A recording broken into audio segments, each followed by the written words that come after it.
I wonder if Leilani Mitchell is playing harder because her kid's in the stands now. I'm just going to throw that out there. Come on, have a little vent. Well, we spoke about it off air. Have a little vent. Yeah, well, I just don't like, when I played, my kids were in the stands. Chris, were your kids in the stands when you played? Always. Always.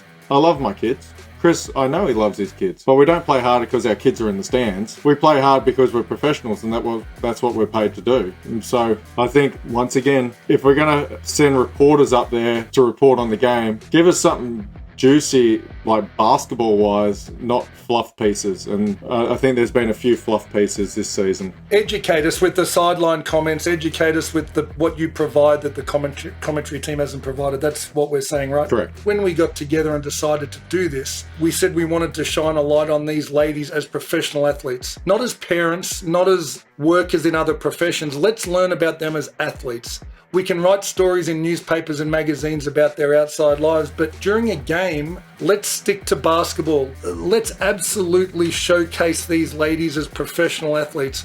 If you're a mum or a dad or any parent and you need your kid in the stands to motivate you to play better, then you're not a professional athlete. That doesn't happen in women's basketball. That doesn't happen in men's basketball. So I think we just need to be a little bit more specific. And like I said, educate us as viewers with the content you bring when we cross to special comments. I don't think it's a motivation, but one thing I think is great to highlight, and there's been a bit of talk about Steph Blitzar's coming back after giving birth to her son, but one player we haven't talked a lot about that I think is crucial as we're talking about this finals mix. We talked a lot about Lauren Nicholson, a lot about Shyla Hill, but Mia Murray coming back after giving birth. Mia Murray is a crucial veteran presence there. That's Nay Newley's, is Brad Newley's sister, so pretty impressive basketball pedigree. Mia, championship winner, is so important to that Fire group, and her making that decision to come back as a mum and play, I think, could be a huge part of what the Fire do going to the finals, because I know we're about to jump off WNBL, so I thought absolutely.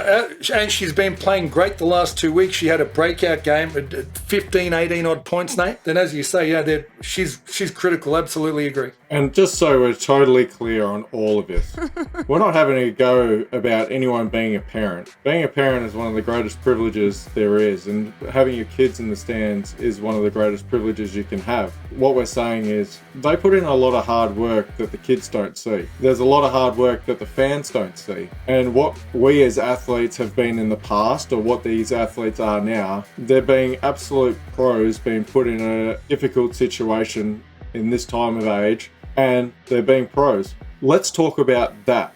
Let's talk about the work that they've done during quarantine. Let's talk about what they've done in an NBL 1 season, all that sort of stuff. That is way more important, way more valuable in a game. For most of us, we know that there's parents out there on the court. We understand that, but it doesn't motivate us as athletes to play harder because your kid's watching. We get motivated because we want to win. We get motivated because we enjoy the game. We get motivated because winning at the end of the day is why we play. No one plays a sport because they want to lose. No one.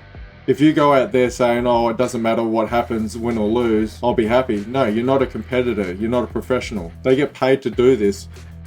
So we need to, as reporters, as analysts, and we need to treat them as professionals as well. I think that to summarise this, and then let's move on, it's just about a time and place. It's really great to know the background stories of people and who they are as humans, because they're more than just a player on the court you can yell at from your TV, or if you're lucky enough to be in a stand. So yes, it is great to know background stories, but the time and place to learn about it is not in the middle of a game.